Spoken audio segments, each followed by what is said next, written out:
কোনোবা যুৱকে যদি অগ্নিগড়ৰ মাজৰ পৰা হৰণ কৰি লৈ যায় তেতিয়া আকৌ মোক কি সাধ্য আছে তাত বাধা দিবলৈ আৰু সেই প্ৰয়োজনটো বা কি মোৰ আকৌ সেই দায়িত্ব হ'ল পৰিৰ ওপৰত দৃষ্টি ৰখা আৰু ইয়াক সংবাদ দি সেই ৰজাৰ পৰা পুৰস্কাৰ লোৱা সুন্দৰী যুৱতী থাকিলে যুৱকৰ আগমন ঘটিলৈ তাত আকৌ কোনে বাধা দিব পাৰে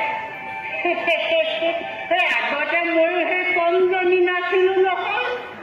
কত কিমান সেই